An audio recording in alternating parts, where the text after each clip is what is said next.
Coming up next on KPBS Evening Edition, Occupy San Diego continues tonight with a pall over the protest as police investigate a death near the site. San Diegans get their chance to weigh in on a proposal to raise their gas and electric rates. A series of public hearings got underway today. KPBS Evening Edition starts now.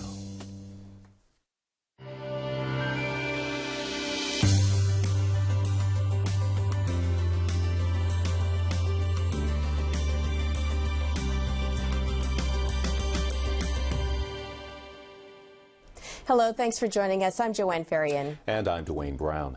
California's governor signed the controversial DREAM Act, and he's vetoed a bill dealing with a proposed landfill in the North County. Tonight, we'll have some analysis of the governor's decision. But first, our top story.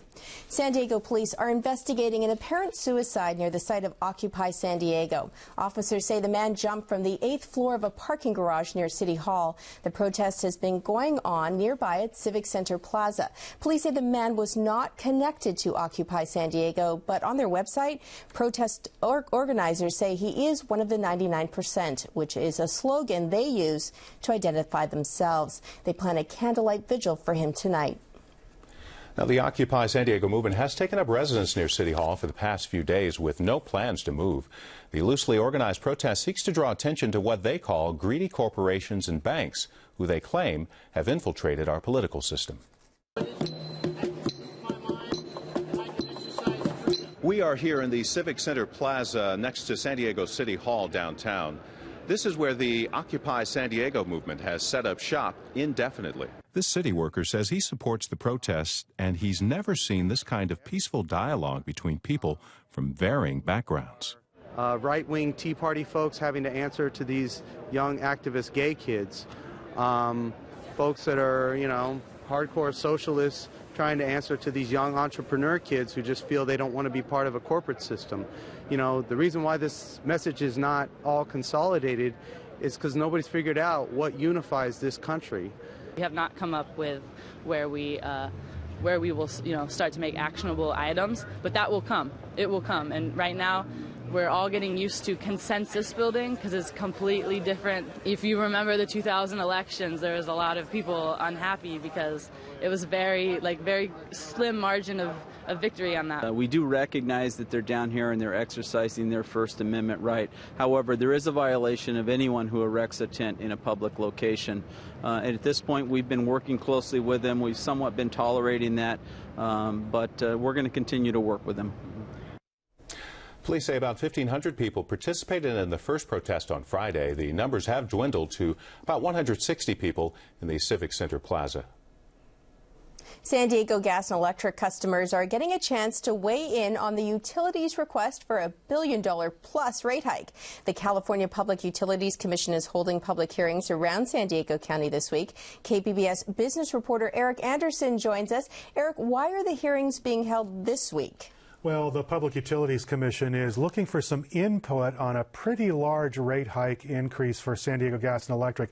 The utility says they need somewhere in the neighborhood of $1 billion plus over a 4-year period that begins next year in order to continue to operate in a comfortable financial environment. The Public Utilities Commission came to San Diego, first of 4 meetings they're going to have here this week. And for the customers of SDG&E, like Daniel Beeman, many of them were grateful just to have a chance to talk about their feelings. Well, there seems to be a bill every month. Not a bill, but a notice every month that something's going to be increased. And then when we look at it, we find out that we have to go on the internet. Well, a lot of the people that I know don't even have internet, and the libraries are closed. So they don't have a chance to react or to say anything or do anything to really participate very well. And that's why I appreciated that the CPUC came down here. And of course, the Public Utilities Commission says that they're really interested in what the public has to say, and they're looking forward to incorporating their input. Eric, $1 billion-plus rate hike, do we know about what that might mean on somebody's bill? Well, we do. The utility, SDG&E, says it'll be roughly around 3% for the typical residential bill. If you're a business, it could be about 7%. But of course, you have to understand there's quite a bit of variability there. If you have a bill that's in the thousands of dollars during the course of a year, 3% is going to be a lot bigger than if your bill is in the tens or hundreds of dollars. So that really depends. One thing that is interesting to note, too, is that there's a difference of opinion about whether or not these things are the way they should be. Utility and consumer advocates are saying, the utility says that they want more money, and the consumer advocates say that they need to perhaps even reduce the rates. KPBS reporter Eric Anderson. Governor Jerry Brown has signed a bill allowing illegal immigrant students applying to state universities to receive state-funded scholarships and financial aid.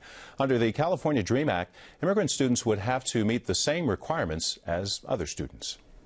Governor Brown also vetoed a bill requiring developers of big box superstores to file reports on potential impacts to surrounding neighborhoods. The governor says there are already laws requiring assessments of large projects.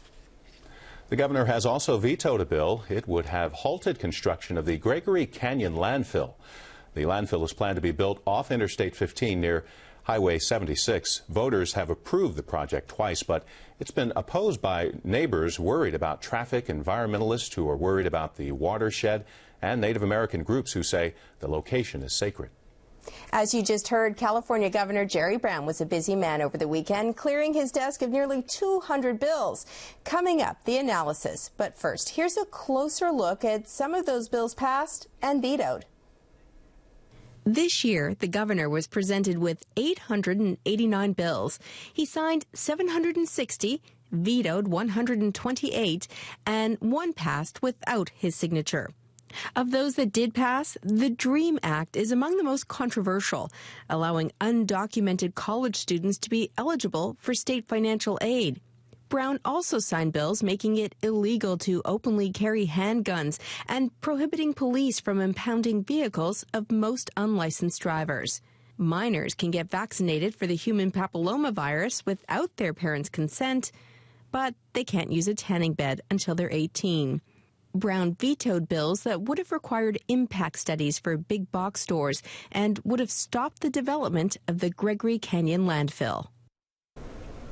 Joining me to talk more about what passed and what didn't is Glenn Sparrow, Professor Emeritus at the School of Public Affairs at San Diego State University. Glenn, thanks for being here. Glad to be here. Good. So we just saw some of the highlights about what was signed and a couple of the bills that were vetoed. What stands out to you as things that have big impact in our state or our county? I think the biggest probably is the DREAM Act issue with the college tuition, or excuse me, the financial aid for undocumented students. That will have the biggest impact nationally. That will have resonance because it's been talked about in the Perry campaign and so forth. So I think that that's going to have the most national resonance. The other issues, I think we have to kind of look at them individually to see. The carry law, the carrying of unloaded guns, will certainly have, some shock value on the whole Second Amendment issue and those people who are very concerned about gun rights and gun ownership and that sort of thing. And that could have some national implications as well. What about what he vetoed in terms of not requiring big box stores to do an impact study?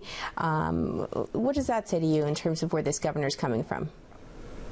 It's hard to tell, quite frankly, where this governor is coming from in looking at these. I think he comes from a lot of individual places. I think he's, Governor Pragmatic instead of Governor Moonbeam of the 70s. I see in here a great deal of his own personal ideas and things that he wanted. He did away with things he didn't think were right. But I don't see an ideological line through here. I see a great deal of pragmatism on his part. On the big box studies, what he said in effect is you can't do them any longer, and that's now the state policy instead of individual local government policies. There was another big one that we didn't mention earlier when it comes to ballot initiatives and a law or a bill that he signed that requires them to be on the November ballot. Again, trying to get clarification. We're not sure with all the details coming out whether that applies only to state initiatives or to local as well.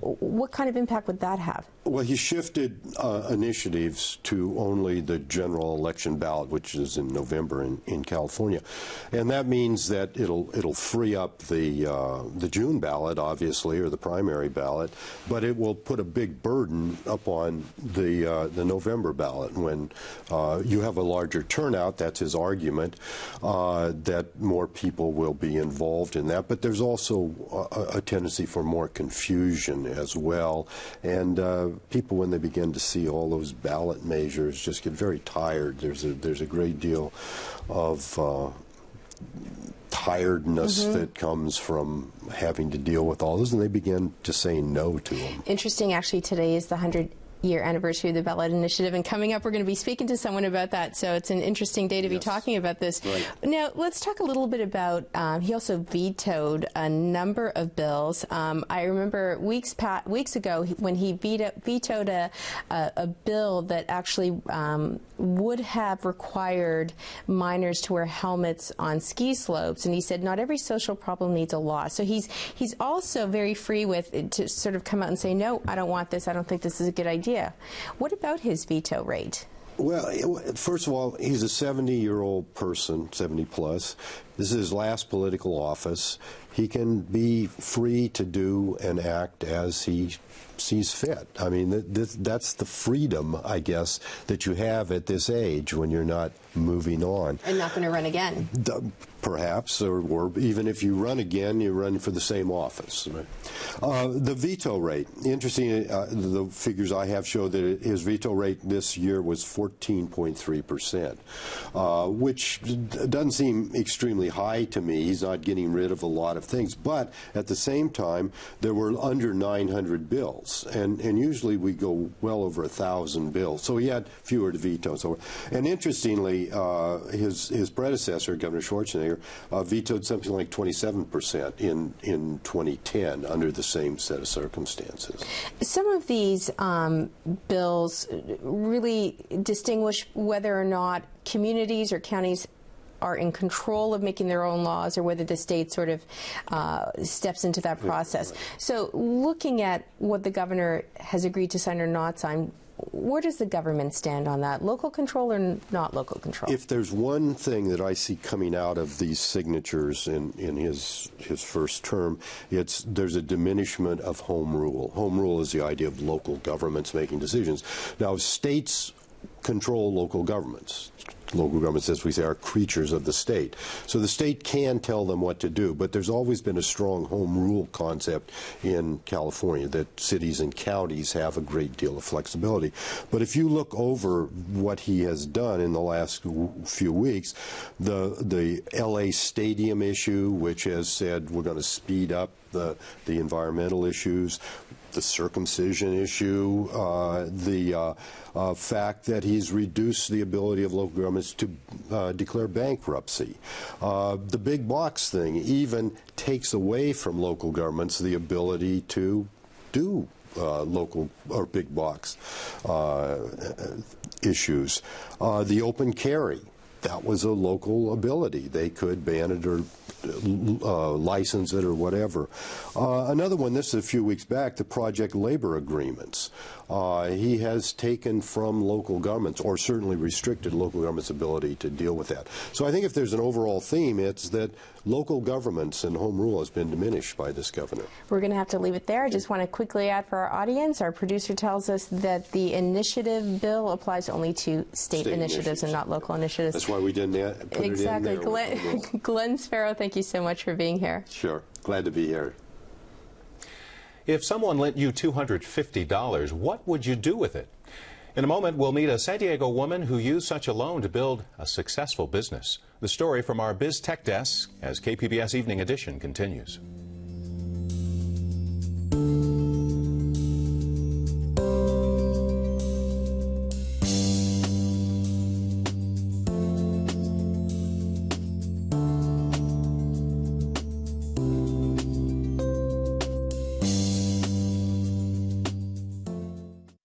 tonight on KPBS. At 8, Antiques Roadshows in Raleigh, North Carolina, where appraisals include an 1800 heirloom Virginia-made table purported to have ties to Thomas Jefferson. Then at 9, on a special edition of Antiques Roadshow, did the president sit in this chair? Claims are examined, putting family folklore to the test. And at 10, stunning reenactments and commentary present the War of 1812 from divergent points of view. That's tonight on KPBS. Wednesday, KPBS goes to the dogs with a night of exploring the remarkable bond between dog and man. At 8, a two-part nature delves into the rise of the dog in human society and how man designed dogs to meet our specific needs. At 10, Nova reveals the science behind the unique relationship we share with our furry friends. Then, Through the Dog's Eyes follows the emotional journey of those with disabilities as they're matched with the perfect canine companion. This Wednesday starting at 8 on KPBS. KPBS Evening Edition is made possible by Joan and Irwin Jacobs and by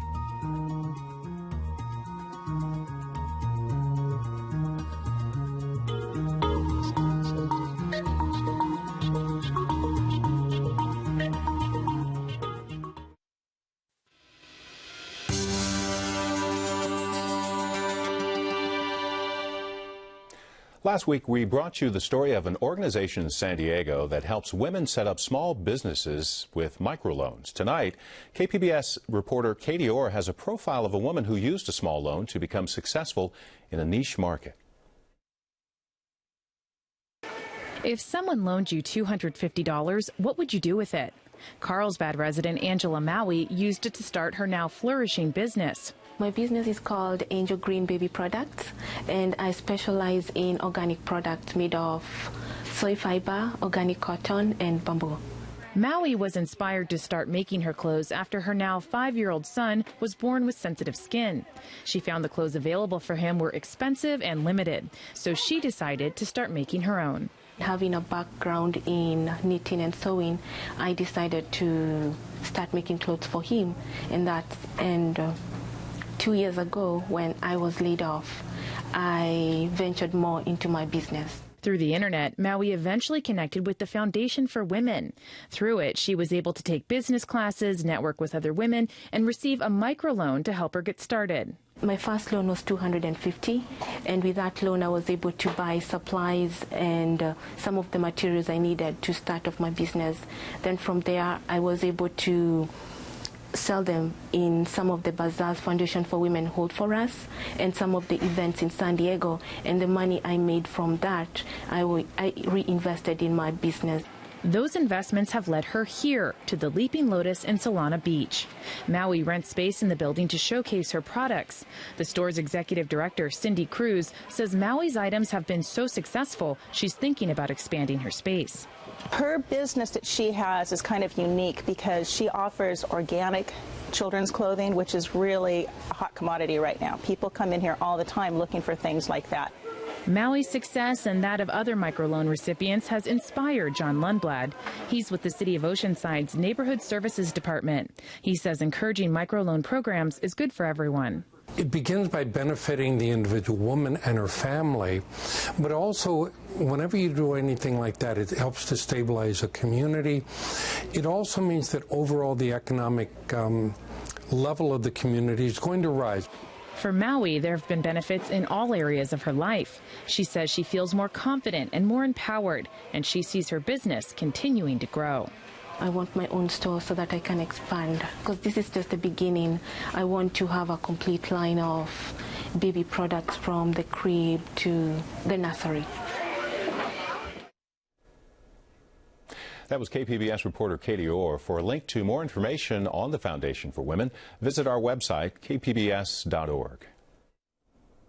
It's been 100 years since Proposition 7 was ratified by California voters, allowing for the ballot initiative process. Since then, voters have weighed in on taxes, prison sentences, even pot.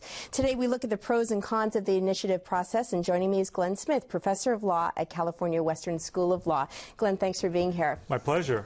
So, since we were given this power, tell us a little bit about how we've tried to use it. How many times have we gone to the ballot? Well, we've gone to the ballot hundreds of times. Well, 348 to be exact. I'm prompted by the visual. You know, and certainly that's a percentage only of those proposals that people have tried to qualify for the ballot. Yeah, many times, something like 1,600 times, we've tried to put initiatives on the ballot, but it's a difficult process, isn't it? Yes, and I think that indicates that sometimes people have good ideas, but that in the light of day, they don't pan out. Sometimes, probably, though, they're really good ideas that should be adopted, but just because the process has become increasingly expensive and complicated, they just can't qualify it.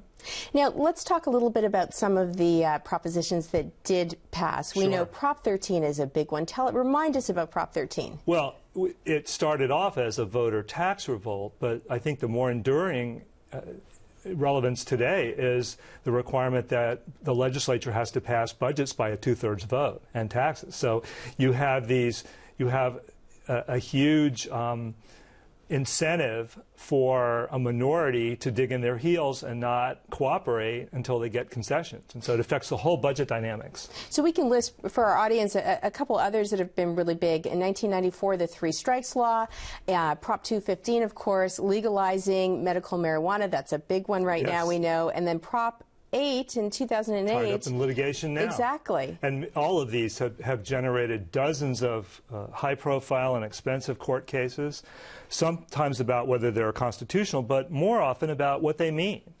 And so that sort of tells us the system could be clearer about what we're doing. Or does it tell us, should we have this power? Do we know what we're doing? Are we making good decisions with this power? I think you could ask the same question about the legislative process.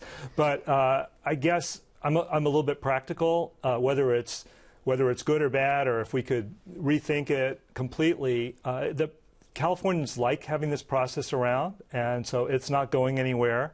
But they do recognize that it's got some real problems that they'd like fixed. So are there reforms on the table right now? Can we make this better? There are a number of reforms.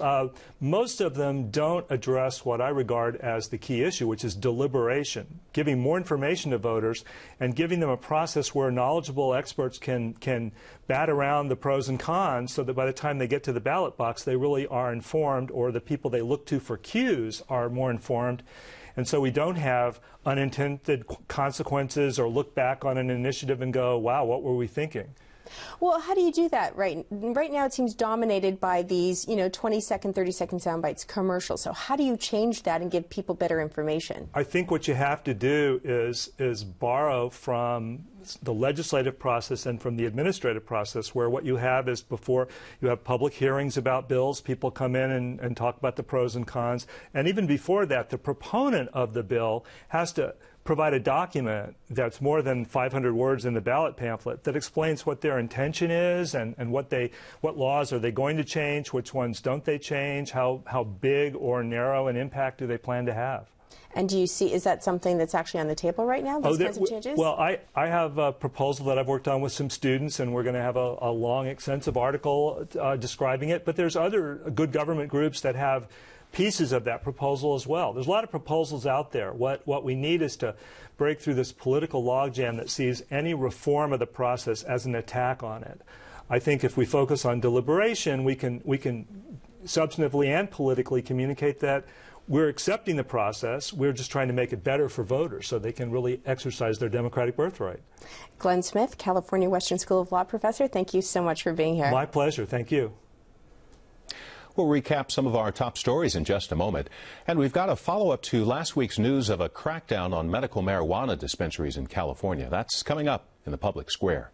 This is KPBS Evening Edition. I'm Margaret Warner. On the next News Hour, Gwen Ifill talks to Anita Hill about her new book on gender and race. Join us Monday for the PBS News Hour.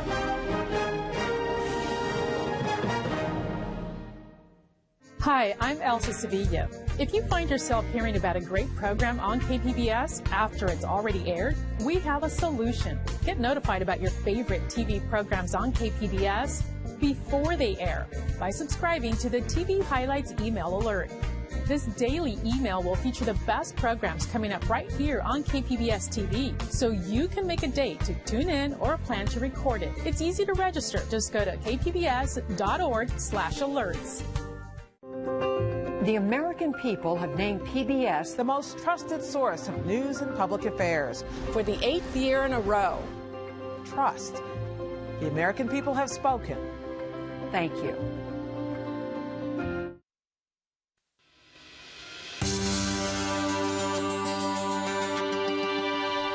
Welcome back to the Public Square on KPBS Evening Edition. Tonight, a follow-up. On Friday, I spoke with KPBS Metro reporter Katie Orr about the federal crackdown on medical marijuana dispensaries in California. Many of the dispensaries have received notice that they must shut down in less than 45 days. Viewer Scott Marinoff wrote to us. He's worried about how medical marijuana patients like him will fare if the stores are closed. He says, I believe this will put medical marijuana patients, such as myself, in a bind. I certainly don't wish to engage the services of a street dealer, and I'm not really in a position to grow my own. So since becoming a legitimate patient in 2008, I have relied upon several storefront dispensaries to obtain my meds. Scott, we wonder too, what will happen to patients like you? We also took a look at the law, and there seems to be room for interpretation. So KPBS reporter Katie Orr will be following up on this story, and we'll report back with how the crackdown will affect patients. Well, you can weigh in on the conversation by following us on Twitter, liking us on Facebook, and of course you can email us. That's news@kpbs.org, and we would love to hear from you. And here's a recap of our top stories. Tonight, the State Public Utilities Commission is hearing public comment on San Diego Gas and Electric's request to raise its rates. This is the first day in a series of public hearings around the county.